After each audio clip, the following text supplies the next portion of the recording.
મહાદેવ ભાઈ સોમનાથથી ભૂદેવ આવ્યા છે આપણે ત્યાં સાડીની શોપિંગ કરવા માટે. તો આપણે કઈ રીતનું તમે અહીંયા આવ્યા કઈ રીતે? हमारा पत्नी श्री है ने सगुन ने इंस्टाग्राम में બહુ ફોલો કરે છે. અચ્છા. એટલે અમે જે યજ્ઞ કર્યા ત્યાં આવ્યા હતા ત્યાં આપણા પિતાશ્રીના આપણા નામની નોંધ લેવાની. અમારા પત્નીશ્રી ખુશ થયા અને અમને આદેશ આપ્યો કે સુરતનું બધું કામ મૂકીને સગુનમાં તમારે જવું પડશે. એટલે સગુનમાં આવ્યા અને કિશનભાઈની મુલાકાત કરી.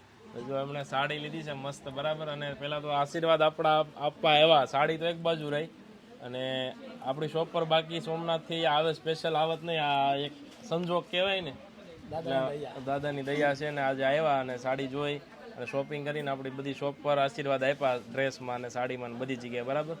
આવીને આવી રીતે તમે જ્યારે બી આવો ને ત્યારે એકવાર મળવા આવજો, ખાસ ને આશીર્વાદ આપવા આવજો.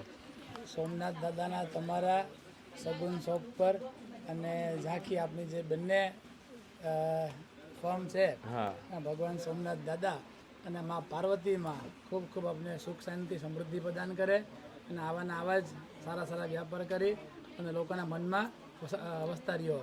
બોલો સોમનાથ મહાદેવની જય. જય સોમનાથ દાદા. જય સોમનાથ.